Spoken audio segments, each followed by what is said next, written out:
Eu tinha falado isso antes, eu vou repetir. Eu gosto de história da arqueologia porque é muito mais fácil entender o passado do que o futuro. O Armagedon está chegando. Sinais do Apocalipse se intensificam em Israel. Que a paz de Cristo esteja com todos vocês. Quero começar nossa reflexão com uma poderosa palavra do Senhor, conforme está escrito em Mateus 24, 6, 7. E ouvireis de guerras e de rumores de guerras. Olhai, não vos assusteis, porque é necessário assim acontecer, mas ainda não é o fim. Porquanto se levantará nação contra nação, reino contra reino, e haverá fomes, pestes e terremotos em vários lugares. Amados, o que estamos testemunhando no mundo, especialmente em Israel, são sinais claros de que o fim dos tempos está se aproximando. O Armagedon, o grande confronto profético, pode estar mais próximo do que imaginamos e as evidências se intensificam a cada dia. Mas antes de mergulharmos nesse importante tema, eu gostaria de pedir um favor especial a você, nosso querido espectador. Se você está gostando dos vídeos que compartilhamos aqui e deseja acompanhar mais conteúdos inspiradores como este, inscreva-se agora no canal Profeta Pastor Marconi Silva, ative o sininho para receber todas as notificações e deixe seu like. Nos comentários fixados estará o link para o nosso grupo de oração. Estou ansioso para ler seu comentário e orar por você. Sua participação é fundamental para que possamos continuar trazendo mensagens edificantes e de qualidade para vocês. Que Deus abençoe a todos e vamos juntos buscar mais da revelação divina. Sem mais delongas, vamos ao vídeo. Que o Espírito Santo nos guie nessa jornada de entendimento sobre os tempos finais. Fique atento, pois o que vamos compartilhar hoje é crucial para o seu discernimento espiritual. Que Deus fale ao seu coração. A batalha registrada da história escrita aconteceu em Armagedon. E ela foi há uns 3.700 anos atrás, imagina. E foi de 20 mil soldados. Agora, se tu pensar numa batalha hoje em dia de 20 mil pessoas, é um número absurdo. Naquela época foi de 20 mil soldados, 10 de cada lado. Então, a primeira batalha escrita da história aconteceu lá, e ela não só fazia uma batalha pequena, foi um negócio gigantesco, que resultou com a vitória dos egípcios. E também muitas batalhas lá aconteceram ao longo da história. Napoleão lutou lá durante a invasão. Napoleão invadiu Israel. Depois ele acabou perdendo e se retirando, mas Napoleão também chegou a lutar em Israel em alguns lugares. Em Jaffa ele lutou, em Akko ele lutou, em Armagedon ele lutou, então também teve. Os cruzados lutaram em Armagedon. A gente teve também, tem uma base aérea, que ela foi criada pela Força Aérea Britânica. Ainda tem ou não? Tem ainda, ela foi criada pelos ingleses, quando os ingleses dominaram Israel, ela funciona até os dias de hoje, e ela é usada como uma base aérea, tanto civil como militar. Tem uma prisão lá no Vale, uma prisão de alta segurança, que foi encontrada a igreja mais antiga do mundo lá dentro da prisão. Então, assim, é um lugar assim que tem muita coisa lá dentro, e a gente, quando fala, quer dizer, a Bíblia fala claramente que vai vir uma reunião de reis que vão se preparar para uma batalha. E está escrito que os reis vão se ajuntar em Armagedon, e aí vai começar essa grande batalha. Então, na realidade, tem que ler Apocalipse 16, leiam todo o capítulo ali, fala das taças, e tem uma grande descrição em detalhes do que vai acontecer. Uma das coisas que fala que vai acontecer é que o rio Eufrates vai secar. E o rio Eufrates está secando. Isso não em Israel. O rio Eufrates está principalmente hoje em dia no que hoje em dia é o Iraque, mas o rio Eufrates... Pertinho. O rio Eufrates está secando, pessoal. Então, a gente está vendo algumas coisas que se encaixam com o que a Bíblia fala. Então, o Vale de Armagedon está lá e está vazio também. Não se construíram cidades lá. O vale não está ocupado. Ele está aberto. Então, se algum exército quiser lá lutar até os dias de hoje... É uma passagem, né? É uma passagem também. É um ponto estratégico em Israel. Ele ficava em rotas comerciais, havia mar. Então, é um local estratégico nos tempos bíblicos e até os dias de hoje. A gente vê que ele tem uma grande importância. Então, o lugar está lá. O palco está pronto. E o terceiro templo de Salomão? Então... Agora é outra questão. Tem essa questão. Onde seria? É embaixo de... onde seria é onde está É aquela de cúpula escura? Adorada. Adorada? Adorada mesmo. Então, o que acontece? Deus ordena a construção do Templo de Jerusalém. E Deus é bem específico. Deus diz o tamanho que ele quer, o formato que ele é, os utensílios e o lugar. Ele fala o Monte Moriá. O Monte Moriá é onde Abraão tinha ido levar o seu filho Isaque para ser sacrificado. Verdade. No final ele não sacrifica Isaque, mas o lugar, que é o pico do Monte Moriá, se constrói o primeiro templo, que é o Tem Templo uma de Salomão. pedra lá, alguma Tem coisa? uma pedra, Tem, né? sim. Se É que você constrói... não pode entrar lá, né? Eu entrei. Você entrou? Já mais de uma vez. Se Sério? tu vier em Israel e quiser entrar, Eu vou querer. me avisa. Depois da guerra, não agora. Mas... E em volta construíram, então, essa... Então, construíram em volta o templo. Então, o templo é dividido em áreas. Tinha o pátio externo, que todo mundo podia. Tinha a área interna, que era a área dos sacrifícios, que só podiam os sacerdotes. Tinha a área mais interna ainda. Santíssimo. E tinha o Santíssimo, exatamente. A área bem, bem interna, atrás da cortina. Se entrasse lá, o cara com pecado, ele era alvejado. Ele era, como que é? Fulminado, né? Com raio. Ele morria na hora. Morria na hora. Então, Parece que os caras amarravam uma corda com amarravam sino, uma né? corda com sininhos. Né? Ele tinha sino na roupa e amarrava uma corda no pé. E se ele morresse, dava Os pra caras puxar. puxavam ele sem precisar outra pessoa entrar. E o que acontece é que no Santo dos Santos, ele ficava sobre o pico do Monte Moriá. E ali ficava a Arca da Aliança. Onde estaria Os 10 mandamentos. Os 10 mandamentos, o cajado de Arão e o maná ficavam ali dentro. E o primeiro templo existiu, ficou séculos e séculos de pé. Os babilônicos foram, destruíram o templo. Os utensílios foram levados embora. A Arca da Aliança desapareceu. Então, isso a gente está falando em 586 a.C. Tá, e ele é reconstruído quando? Ele foi reconstruído 70 anos depois. Então, em 516 vai ter a reinauguração do Templo de Jerusalém. 70 anos depois, todo mundo feliz, ótimo. Reinaugura um templo. E o Santo dos Santos no mesmo lugar, dessa vez sem a arca. Porque a arca já tinha Se mandado. Ninguém sabe. Ninguém sabe. Tem muitas teorias. Etiópia, né? Falam que tá na Etiópia. Tem muitas especulações, tem gente que acredita que está realmente no próprio lugar, embaixo do Domo Dourado, lá próximo do Domo Dourado, embaixo do Monte do Templo. Tem muitas teorias, mas ela desapareceu. Esse templo também ficou de pé séculos e séculos e séculos. Indiana Jones foi atrás dela. O Indiana até achou ela. O único nesse mundo que achou foi Indiana Jones. E aí no ano 70, depois de Cristo, os romanos foram e destruíram esse templo também. Não todo ele. Ah, é? Porque vamos ser mais claros. O segundo templo, a última versão do templo era gigantesca. Tu tinha a parte central, que é o Santo dos Santos, a parte do templo em si, a parte religiosa, foi completamente destruída. Mas em volta tinha um complexo do templo, com pátios, com pilares, mosaicos, um negócio espetacular. Só para ter uma ideia, eram 144 mil metros quadrados.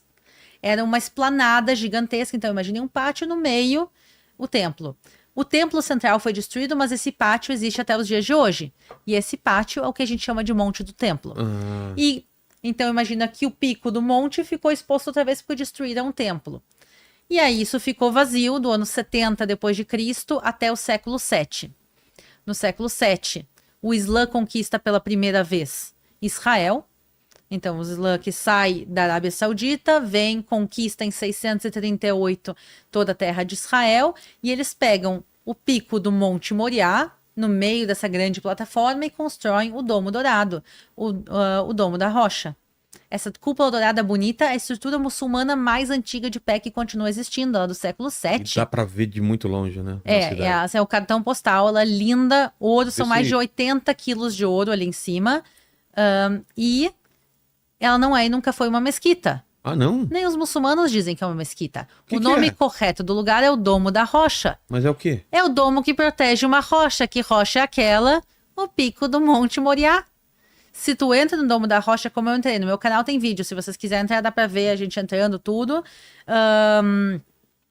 Quando tu entra, tu vê literalmente o pico de um monte. Esse pico é o monte, é o local do Santo dos Santos. E por que é sagrado para eles também? Então, aí é um ponto importante. Segundo o Alcorão, Maomé faz uma viagem mágica pelos céus.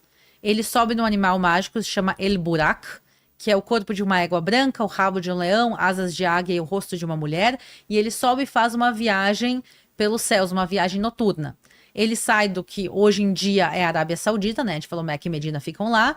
ele viaja pelos céus e ele pousa em El-Aqsa, que significa a mesquita mais longe do mundo.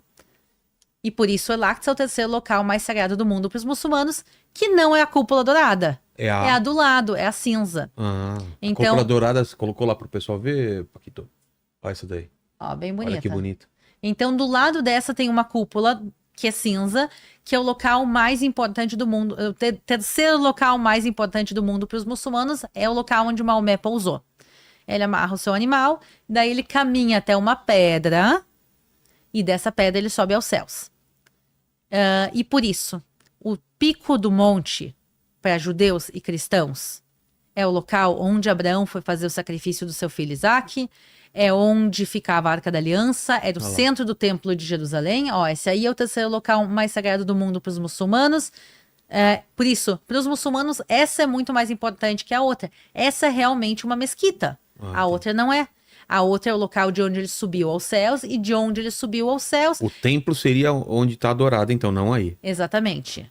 Para os judeus e para os cristãos, o mais importante é o local da dourada, para os muçulmanos é o local da cinza. E de lá ele subiu aos céus e por isso o local também só foi santificado para o Islã. Então a gente está literalmente brigando pela mesma pedra. Entendi. Pela mesma pedra. Se derrubarem aquela cúpula, é treta. É treta. Então, quando a gente fala da reconstrução do terceiro templo de Jerusalém, o terceiro templo tem que ser no mesmo lugar que Deus ordenou a construção do templo. Com as mesmas medidas, igual. Com as mesmas medidas, o mesmo tudo, o mesmo local que é lá. Agora, se a gente derrubar a cúpula dourada, é a Terceira Guerra Mundial instituída. Total. E eu também entendo, porque ali é um local sagrado para os muçulmanos. A gente não aceitaria ninguém destruindo locais santos judaicos. A gente também não pode aceitar destruir locais santos de outras religiões. Por isso, o acordo que foi feito entre Israel e a Waqf, que é a organização muçulmana que mantém o Domo da Rocha, é que o local seria de livre acesso a todos, mas só muçulmanos poderiam orar. Na prática, eles não cumprem esse acordo, eles não permitem não muçulmanos entrarem, mas esse é o acordo original. Quer dizer, Israel não tem nenhuma intenção de derrubar o Domo da Rocha. Não tem. O governo de Israel impede que judeus tentem fazer alguma coisa lá. E tem uns horários super restritos tem lá, super vestimento, você não pode ir com qualquer roupa. Lá ela é bem chatinho de subir para a esplanada, e dentro dos edifícios, Domo da Rocha e da Mesquita de El-Aqsa, é proibida a entrada para judeus e cristãos, exceto autorizações muito, muito, muito difíceis de conseguir. Eu fui lá, eu acho que 2 ou 3 vezes só na minha vida, e foi super, super difícil também para conseguir. E também, eles não sabiam que eu tinha...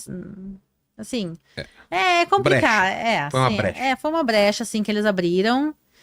Mas, por isso, assim, é triste de saber que aquele local, ele tá inacessível nos dias de hoje.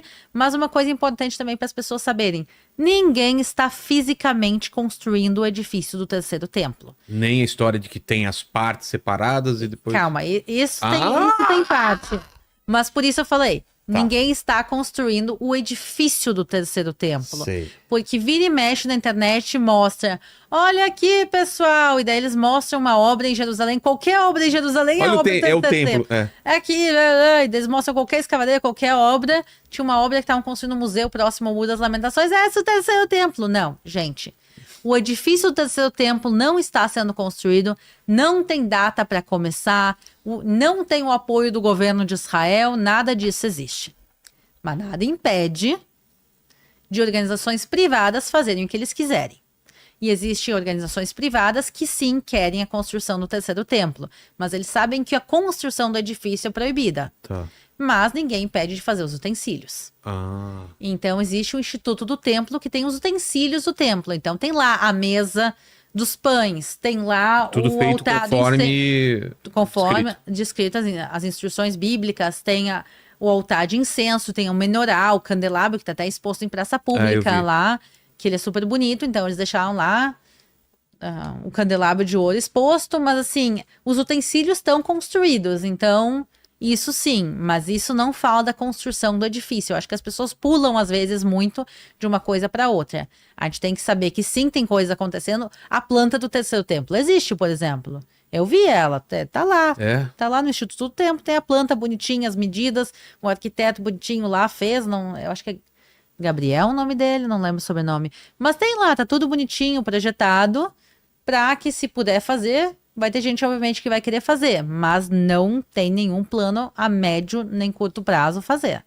Sou o profeta Pastor Marconi Silva e quero lembrar você de conferir os comentários fixados, onde está o link para o nosso grupo de oração. Esse grupo foi criado para que você possa se envolver em nossas campanhas de fé e compartilhar seus testemunhos com outros irmãos e irmãs na fé. É uma oportunidade única de fortalecer sua vida espiritual e de sua família, unindo-se em oração e buscando a presença transformadora de Deus. A palavra nos ensina em Marcos 11:24. Portanto, eu lhes digo, tudo o que vocês pedirem em oração, creiam que já o receberam e assim sucederá. Participar de um grupo de oração é uma forma poderosa de alimentar sua fé, cercado por pessoas que também acreditam no mover sobrenatural de Deus. Cada testemunho que ouvimos nos encoraja, e orar em unidade gera um impacto poderoso no mundo espiritual. Por isso, permaneça firme na sua jornada de fé, continue buscando a presença de Deus com dedicação e sendo fortalecido através da oração. Que a graça e a paz do Senhor estejam com você e sua família, abençoando e protegendo a todos abundantemente. Até o próximo vídeo!